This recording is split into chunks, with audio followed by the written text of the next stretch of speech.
Let's cut to the chase. Today, I'm going to show you 5 of the most disturbing Easter eggs and secrets hidden in video games, from forgotten code assets to creepy messages left by developers. Enjoy if you're brave enough.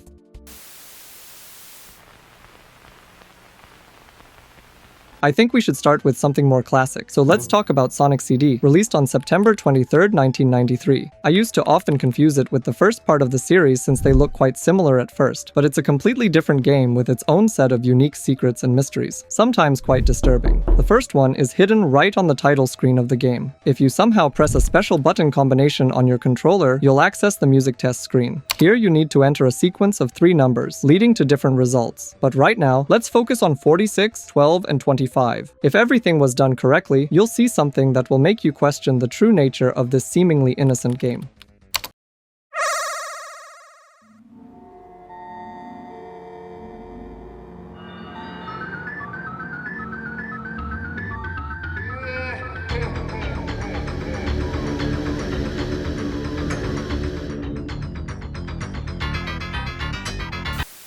A sea of blue hedgehogs on a black background with raised fingers and creepy, distorted faces, either smiling or writhing in pain. The scene is accompanied by unpleasant music, enhancing the unsettling feeling that we're seeing something we shouldn't have. The text reads, "Infinite Fun, Sega Enterprises, image by Majin," which only someone familiar with Japanese can truly appreciate, as the word Majin means devil, demon, or any other supernatural spirit. I hope you've had a chance to feel the chills, because now we're going to dive deeper and try to figure out why such an image ended up in a children's game. And the answer is actually quite interesting. The word in the signature is the nickname of a man named Masato Nishimura, who worked on Sonic CD as a landscape designer and the voice actor for some of the Blue Hedgehog's lines in this part of the series. He had a passion for hidden secrets in video games and often left them himself, including in this case. The funniest part is that it wasn't even supposed to be creepy. That's because there are a few different regional versions of Sonic CD: Japanese, European, and North American, each with its own details. I think you'll see what I mean if we take a look at the Japanese version of this spooky screen.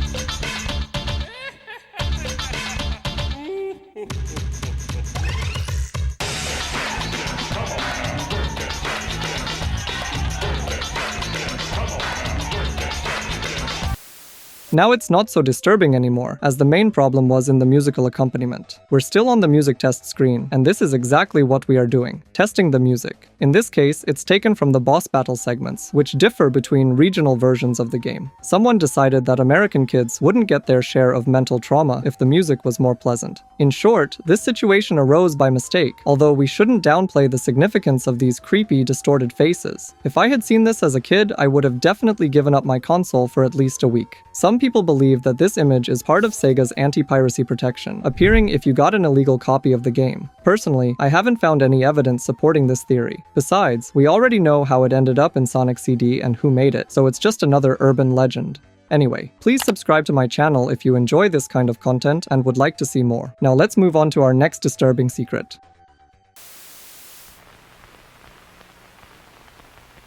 And the next secret is hidden in the Game Boy, a handheld game console developed by Nintendo and released on April 21st, 1989. It was incredibly popular at the time, and almost every kid knew about this thing. What I didn't know is that there were a bunch of different accessories released alongside the console, expanding its capabilities. For example, the Pocket Sonar, which allowed you to search for fish, as strange as that sounds. But today we're interested in only one of them, the Game Boy camera, which allowed you to take photos without being distracted from your favorite games. It was very advanced for the early 90s. The photos were relatively high quality, and creating them was enjoyed by both kids and adults. However, all this time, the Game Boy camera hid a rather disturbing secret. Let's start with the fact that the accessory's technical implementation was far from perfect. Its rather strange interface was full of menu options, the purpose of which was not easy to understand on the first try. In particular, the Run button took the player to a screen with an image of Africa and a message saying that they are crossing the equator. Anyone would think that something is definitely wrong here. They would try to exit and enter this screen again and would get the exact same result. However, after trying this action several times in a row, a puzzled player would see this.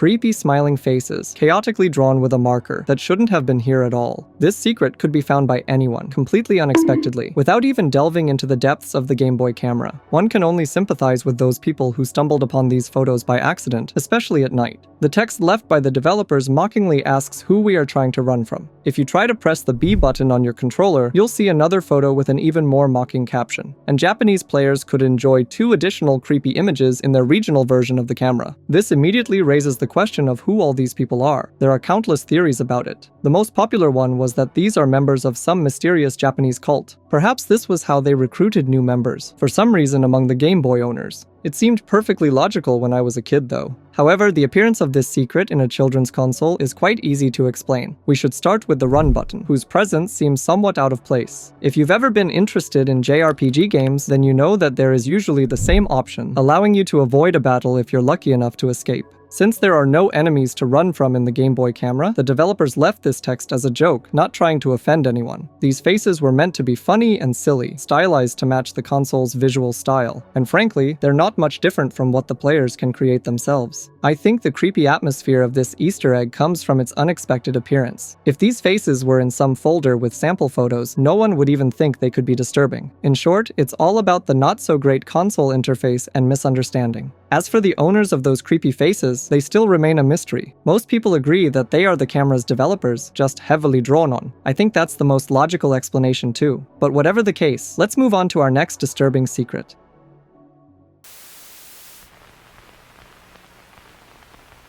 I don't think there's a single person who hasn't heard of SpongeBob SquarePants, the talking yellow sponge who lives at the bottom of the ocean. His popularity is explained not only by the legendary cartoon series and merch, but also by video games, one of which we need today. SpongeBob Saves the Day was a small online game on the Nickelodeon channel's website, not standing out in any particular way from all the other similar projects. Here we had to help the talking sponge, solve quite simple puzzles, and enjoy random encounters with familiar characters. One of these encounters turned out to be far from what fans wanted to see in their favorite game. If you dig into its source files, for example, by downloading the game from the internet or finding its original version, you'll definitely stumble upon this.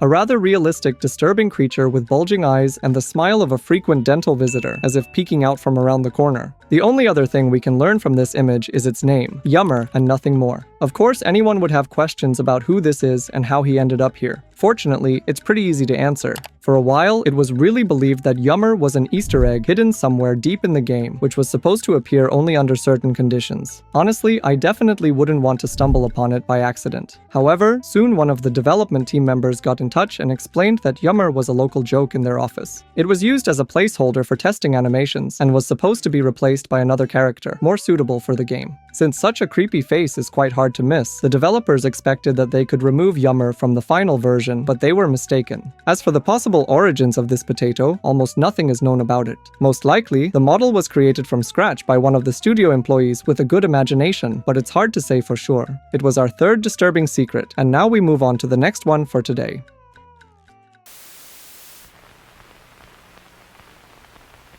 Yume Nikki is a free computer game that allows you to explore the mysterious dream worlds of a lonely Japanese girl, often quite unusual and unsettling. There are many different secrets here, but today we're interested in a special one, located in a hidden pink sea. First of all, you need to find this colorful house, which is already a challenge in itself. There's nothing to do here, so you just have to turn off the light and leave. You need to repeat these actions several times in a row, after which, with a very small chance, you will see the following event.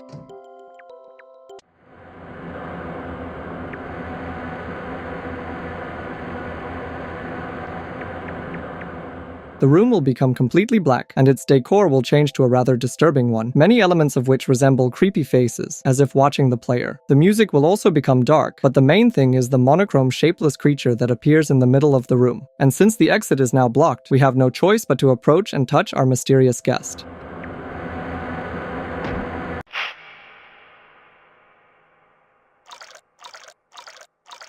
His facial expression changes dramatically, and the player ends up in another terrifying world. No matter how far you go, no matter how hard you try to reach the end of this cursed place, you won't succeed. Fortunately, you can get out of here in the standard way, simply by waking up. All we know about this black and white creature is its name, Uboa, and nothing else. who he is, what his role in the game is, and why he is presented as a secret. Despite the fact that Uboa became a pretty big factor in Yume Nikki's popularity, there are simply no answers to these questions. There are many fan theories about it, and the game developer could shed some light on the true nature of the creature. However, even his identity remains a mystery, let alone Uboa. And while you subscribe to my channel and share your thoughts on this matter, we move on to the disturbing secret in our next video game.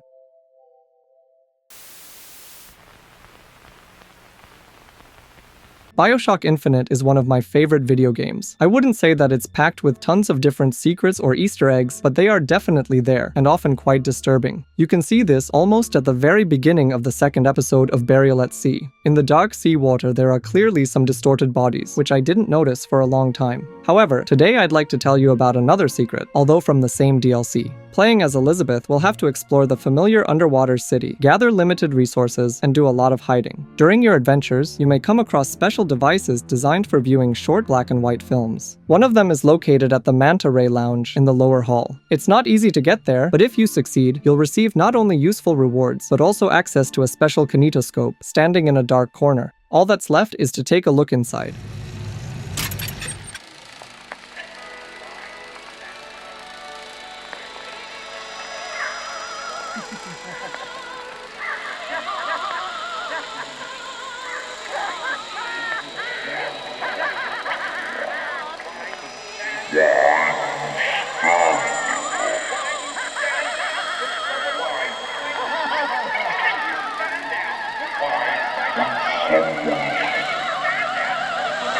Silence!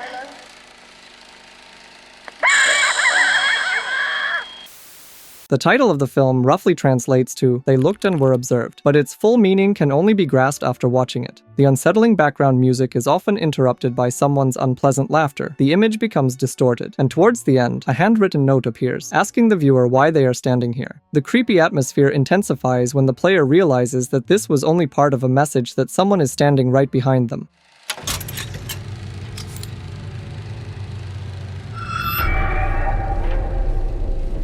Turning around, we see a man in a mask sitting on the floor. Fortunately, it's just a mannequin, but it could have been worse.